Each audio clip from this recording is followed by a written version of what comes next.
Sports are awesome. But is Sport Clips better than sports? Because Sport Clips is sports. Plus, a neck and shoulder treatment. Sport Clips. It's a game changer. As always, we begin with a fun fact. 2 of the top 3 teams in all of college football right now are led by men who had multiple coaching stops right here in the great state of North Carolina. Curt Cignetti is the head coach at number 2 Indiana.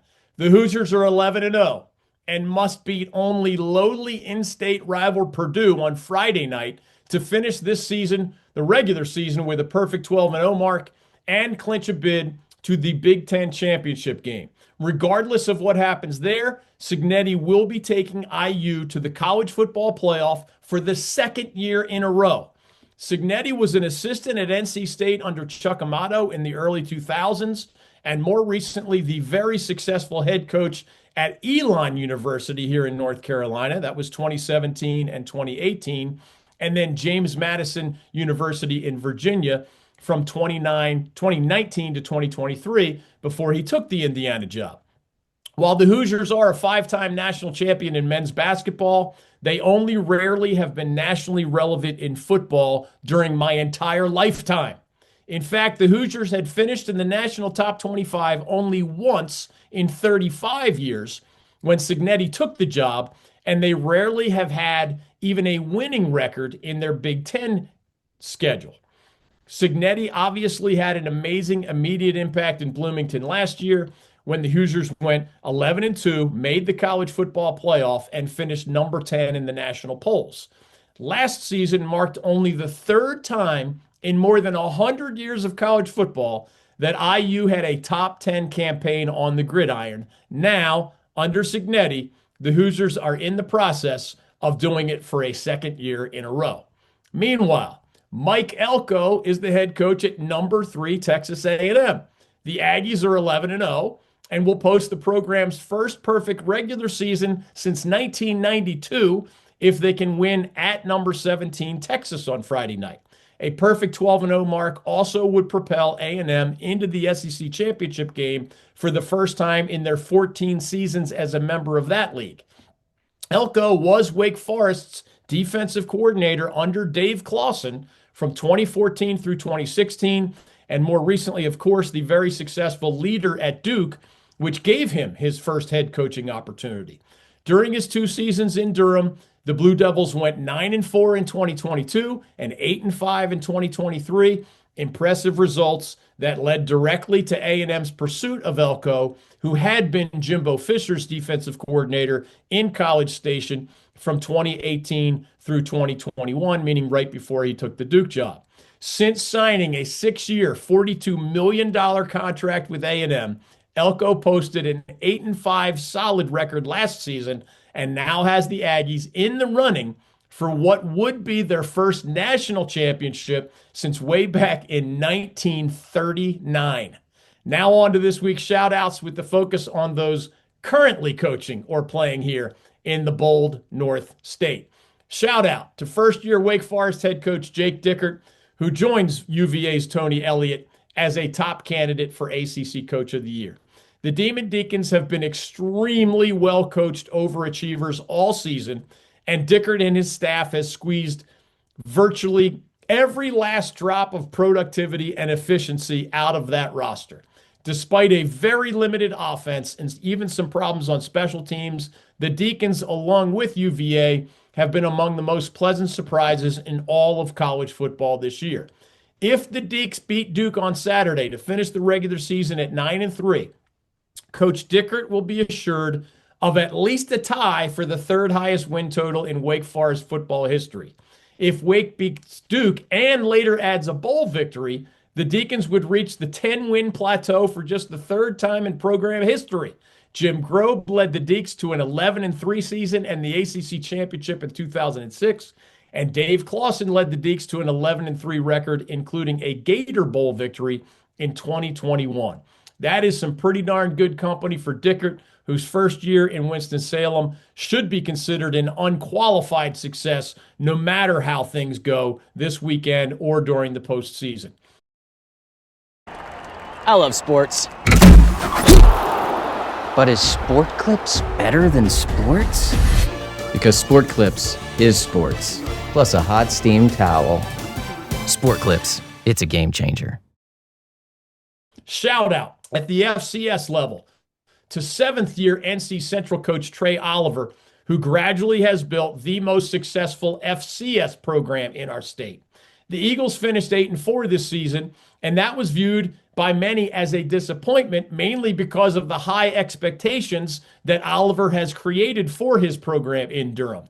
A former all-conference punter and defensive back for the Eagles, Oliver led Central to a 10-2 record, the HBCU National Championship, and its highest ever postseason national ranking in 2022.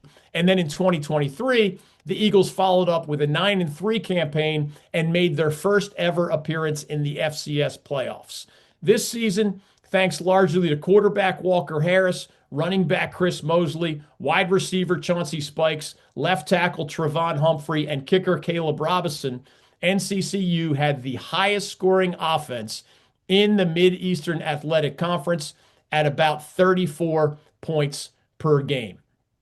Shout out at the Division II level to our 2025 Bold North State Coach of the Year, fourth-year Johnson C. Smith head coach Maurice Flowers. The Golden Bulls season did not end the way they wanted. They fell 21-7 to Frostburg State last Saturday at home in the first round of the D2 playoffs, but they still had arguably the greatest season in the 100-plus year history of their program. Johnson C. Smith had not appeared in the CIAA championship game since 1972, but Flowers led his team there this year. The Golden Bulls hadn't won the CIAA title since 1969, but Flowers and his team got that done too for just the second time in their 100 years as a member of that conference.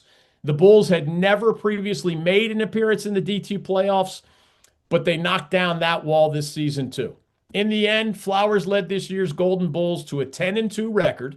That is the highest win total in any single campaign in program history. And the Bulls peaked last week at number 11 in the national rankings, which also ranks as the highest in program history. This 2025 JCSU team ended up with a defense that led the CIAA and ranked among the top 10 in the D2 ranks by giving up only 17 points per game. The Bulls' offense ended up second in the CIAA at 34 points per game. At the end of the regular season, 9 Johnson C. Smith players earned first-team all-conference honors. We shouted them out last week, and Flowers was the obvious choice for the CIAA Coach of the Year honor. Congratulations again on a job incredibly well done. Last but not least, shout out at the Division III level to ninth-year Brevard College head coach Bill Kayat, who gradually has built the most successful D3 program in our state, amazingly at a school that had only one winning season ever prior to his arrival. Just in case you didn't know, Brevard College is located in the mountains of western North Carolina, just south of Asheville, not far from the South Carolina state line.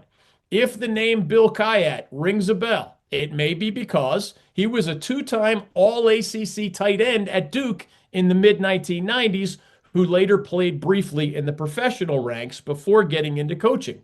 He actually led the Blue Devils in receiving yards one year, which is extremely impressive for a tight end at any school.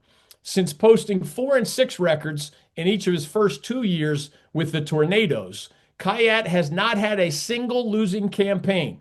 Starting in 2019, when his team finished 8-2 overall, Brevard has had a winning record in USA South Athletic Conference competition every year. And here in 2025, his 6-4 overall mark was the best among the programs in our state that compete at the D3 level. The 52-year-old Kayat, who previously served as an assistant coach in the National Football League, is now the winningest head coach in the history of Brevard football. I'm David Glenn. And those are my fun facts and shout outs as we head into college football's week 14 right here on the North Carolina Sports Network. This has been Bold North State Football Daily, an exclusive presentation of the North Carolina Sports Network. Make sure you follow us on social media at the NC Sportsnet, and check out our website that is wall-to-wall coverage of North Carolina sports at ncsportsnetwork.com. Our foundational partner is the North Carolina Pork Council, raising the bacon, raising the bar. Telling the stories of the bold North State, this is the North Carolina Sports Network.